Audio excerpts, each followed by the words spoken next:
The presentation of anarchism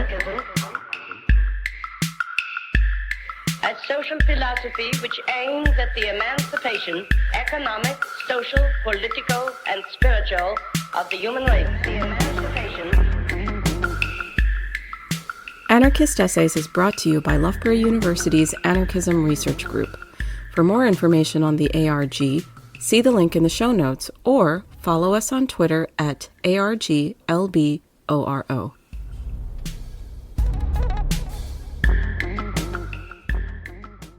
Alexander Berkman's Anti-Prison Anarchism by Nolan Bennett.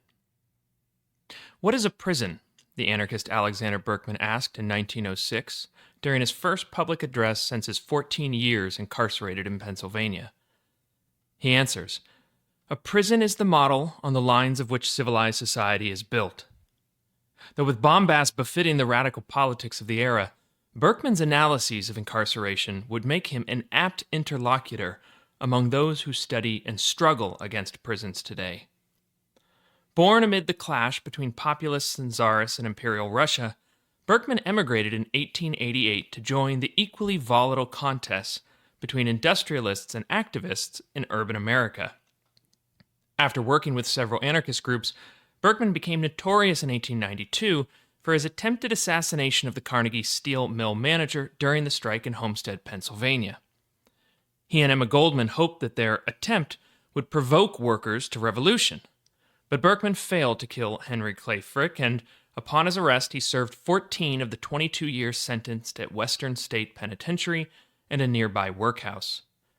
A few years after his release, comrades encouraged Berkman to publish an account of his experiences in prison. The resulting 1912 Prison Memoirs of an Anarchist offered an extensive account of incarceration while pointing toward the anarchist politics and theory that Berkman would continue developing over the following years through his and Goldman's deportation in 1919 and his death in 1936. Those who read his memoirs believed the book testament not only to the mind of an anarchist, as novelist Jack London wrote, but the unthinkable cruelty and lunatic management of our prisons. "If people read this book carefully, it will tend to do away with prisons," wrote colleague Hutchins Hapgood in its introduction. In 1970, a new introduction urged readers to apply Berkman's analyses to trends that we now recognize as a flashpoint in the rise of mass incarceration. This essay's goal is, first, to convince you to read Berkman's Prison Memoirs, which is an underappreciated and surprisingly relevant work. My second goal, admittedly more formidable, is to trace through Berkman's developing analysis of prisons an unresolved tension, which exemplifies, I think, a larger tension within U.S. prison politics today. That tension is between two approaches to the prison. The first approach to prisons and prison memoirs positions Berkman as a political prisoner, drawing upon anarchist debates over violence and the anticipation of political persecution that he imported from Imperial Russia to industrial America.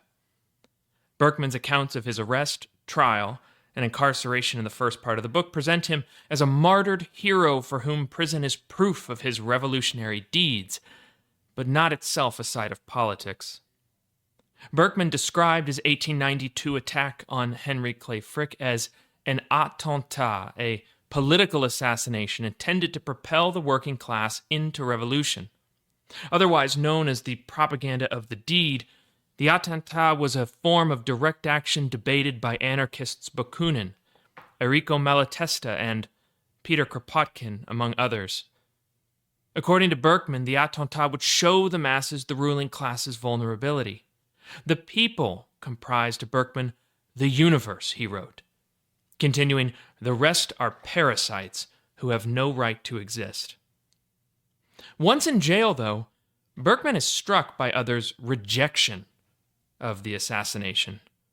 Others jailed presumed that he acted out of personal grievance. And anarchists outside the prison, like Johann Most and Benjamin Tucker, also criticized Berkman, and he's further humiliated to learn that Frick, in fact, survived the assault. Confronted by tyrants and traitors, Berkman depicts himself here as a political prisoner, punished for the ideas behind his deed. Before the attack, Berkman interrupts scenes of the strike with childhood memories of how his nihilist uncle was exiled and sentenced to death amid broad political retaliation, combined with pogroms against Russian Jews. Upon arriving in Pittsburgh, Berkman registers as Rakhmetov, a character from imprisoned intellectual Nikolai Chernyshevsky's 1863 novel, What is to be Done?, a book whose interpretation inspired attacks on the Russian Tsar. And in describing his assassination attempt, Berkman invokes language from the equally influential nihilist Sergei Nechayev's Revolutionary Catechism of 1869. The first chapters of Berkman's prison memoirs portray his punishment as though he were one of the many iconoclasts incarcerated in the Peter and Paul Fortress, the primary tool of Russian state persecution during the long 19th century. Chernyshevsky, Nechayev, as well as Berkman's other influences, Kropotkin and Bakunin, all served time in this St. Petersburg prison. Inspired by this history, Berkman initially depicts the Pennsylvania prison as a state tool for suppressing radicalism and a signifier of his revolutionary status. When comrades accused of aiding the attentat Karl Nold and Henry Bauer arrive at Riverside, Berkman writes that he's now closer to, he says, the environment of political prisoners in Europe. Portraying himself as though imprisoned not in Pittsburgh but St. Petersburg, Berkman describes the attentat and prison as but two tools in an ideational struggle between the state and the revolutionist on the people's behalf. America in this era certainly had its tools for political persecution.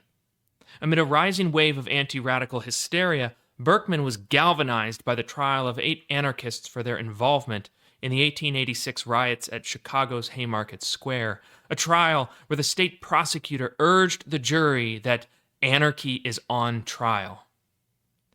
By approaching his incarceration as though he were explicitly persecuted for his ideals, however, Berkman's first approach is poorly calibrated to the use of legal procedure in the United States.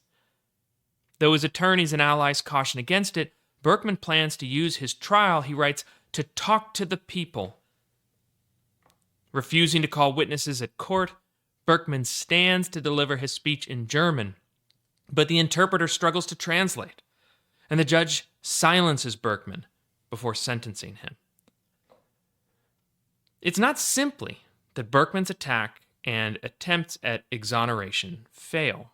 The greater consequence of this first approach is that Berkman's attention is drawn away from the prison itself and its inhabitants. Just as the attentat discriminates between the people and everyone else, seizing the status of political prisoner demotes others as traitors to the cause or common criminals. At one point, when Berkman is working through depression, he blanches at the notion of seeking a greeting from a passing convict, saying, "They are not of my world. They do not belong to the people."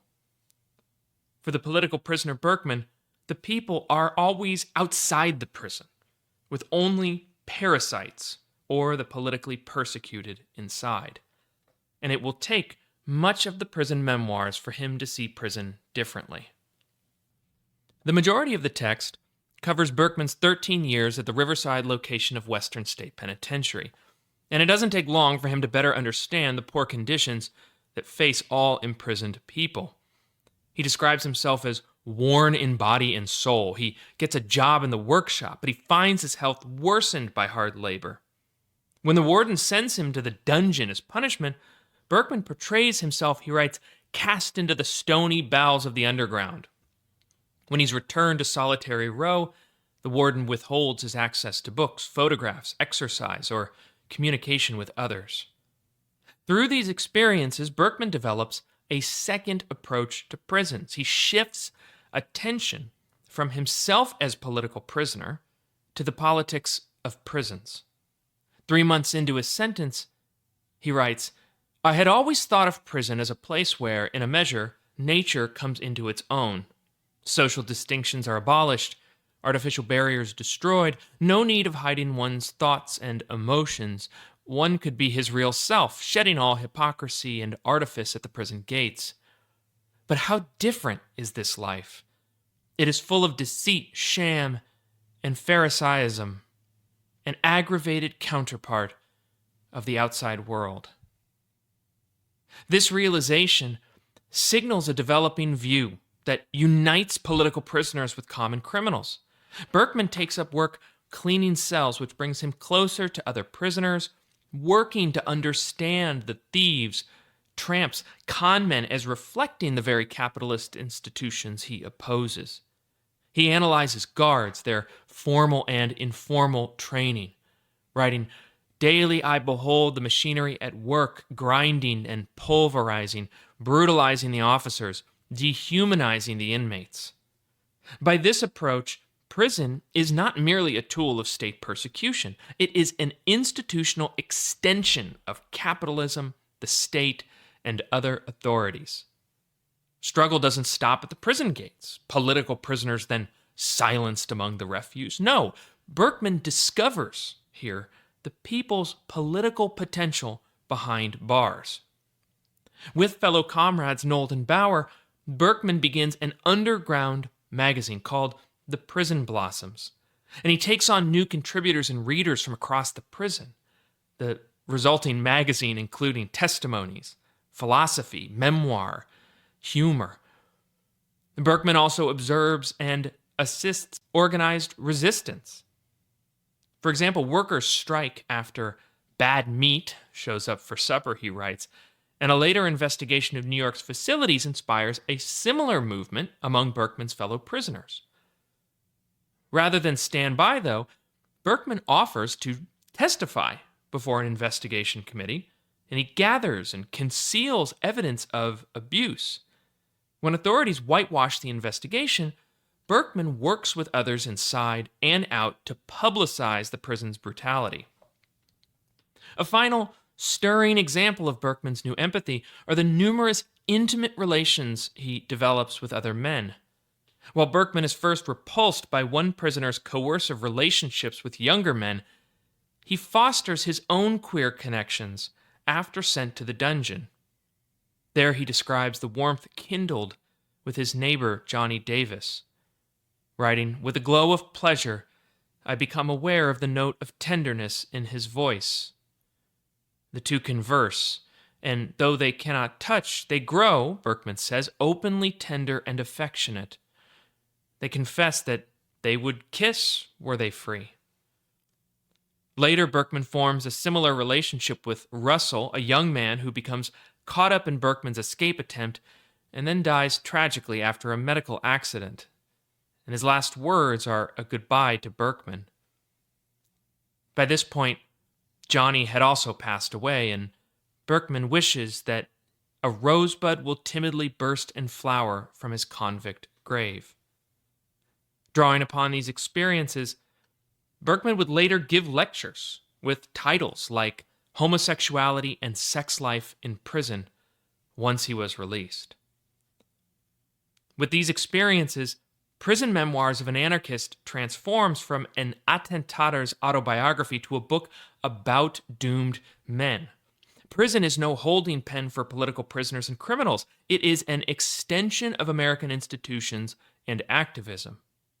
When he learns that radical Gaetano Bresci has executed the Italian king, Berkman's mind is on a cellmate who bled to death. He writes, "Here, all around me, 1,000 unfortunates daily suffer. They bleed and struggle and suicide with the desperate cry for a little sunshine in life. How shall they be helped? How helped amid the injustice and brutality of a society whose chief monuments are prisons?"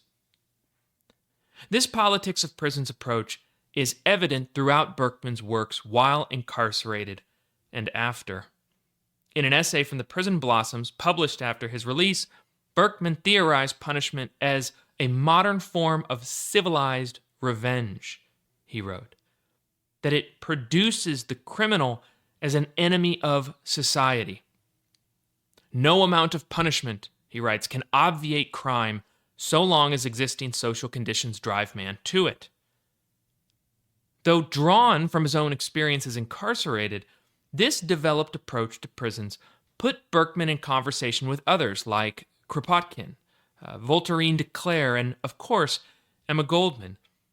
And it also typified a growing anarchist and leftist discourse about crime and punishment to challenge the criminological defense of prisons.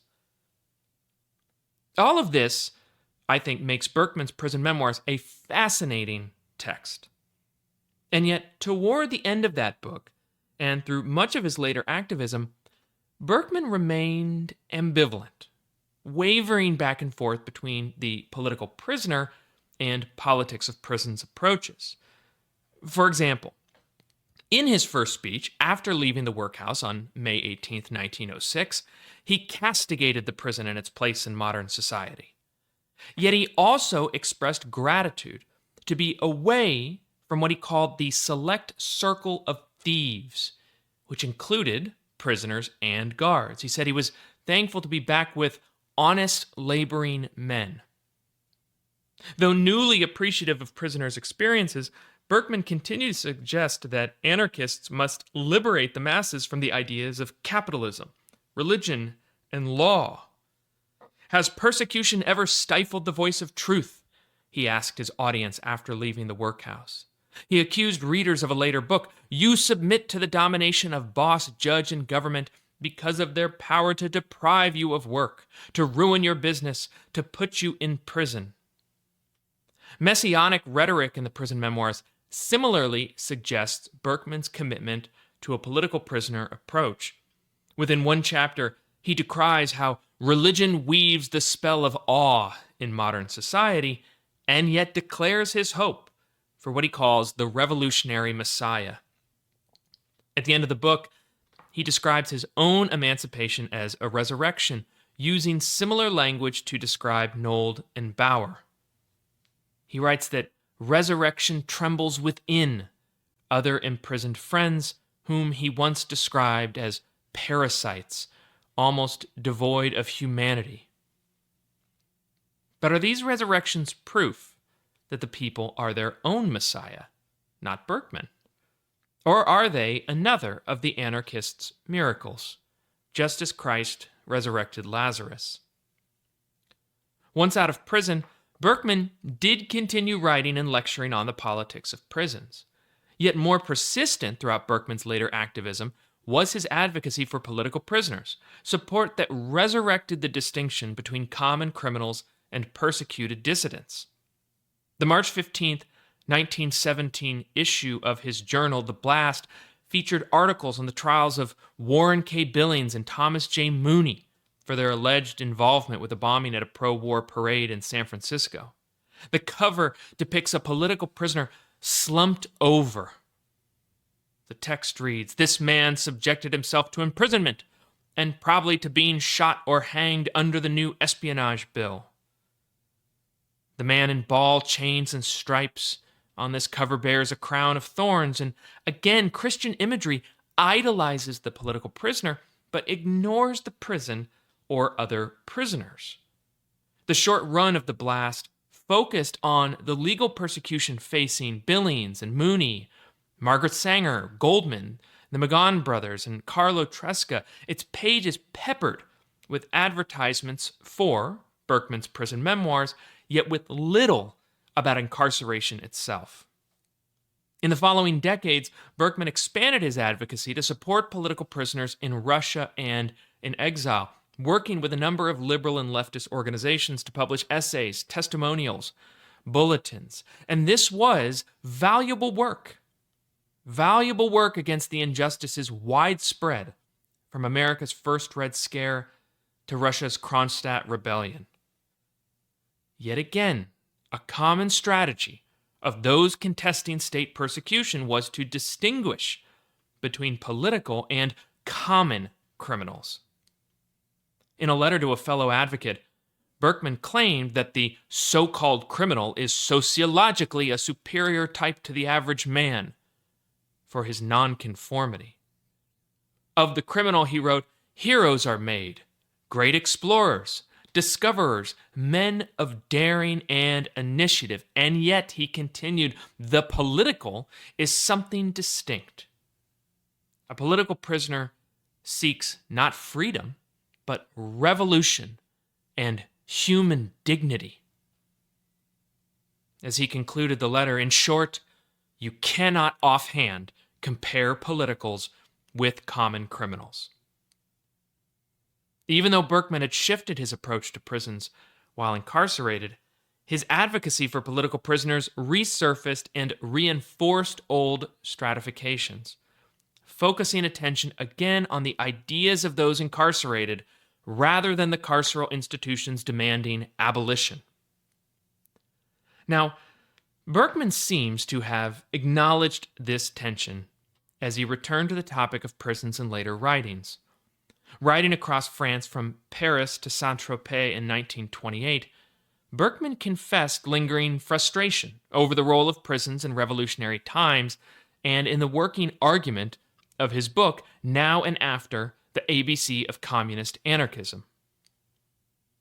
As he wrote to Goldman by letter, I have come to problems that cannot be solved satisfactorily. What is to be done to active enemies and counter-revolutionists? What is to be done with a murderer or raper? What is to be done if mobs were to, he said, make a pogrom in Russia or to lynch a Negro in America? As Berkman explained, each of these hypotheticals might require prison. But, as he continued, once we begin with prisons, there is no end to it. Goldman responded, acknowledging, she said, that armed defense is inevitable and justifiable, and yet prisons are not, whatever the offense. We must, Goldman wrote, revalue our conception of human acts. Berkman seems satisfied with this response. In the resulting book, he stated confidently that revolution must include the destruction of jails, police stations, prisoners liberated, legal documents destroyed. Reconstruction after cannot resort to prisons. Here, perhaps, Berkman glimpsed an anarchist future attentive to both political prisoners and prison politics. In closing, then, I think we should read Berkman with optimism and generosity, appreciative of the nuanced, critical approaches to prison he developed, approaches that I wager are shockingly prescient for anti-prison politics today. But I also see in Berkman's ambivalent anti-prison anarchism a cautionary lesson. Due to the constitutive role that prisons play within American politics, efforts to reform or even abolish penal institutions and practices often unintentionally reinforce other carceral logics. Movements to abolish the death penalty catalyzed the rise in life imprisonment from the 1970s on. Attempts to defund prisons and police often overlook how money is reinvested in surveillance. Even the growing focus on wrongful convictions and exoneration may overlook that the guilty also deserve due process and fair trials. In each of these examples, we struggle to imagine reform that does not fortify the fundamental role of prisons in modern society. Though Alexander Berkman did not live to see that future, his life is no less a worthy guide for those of us working toward it.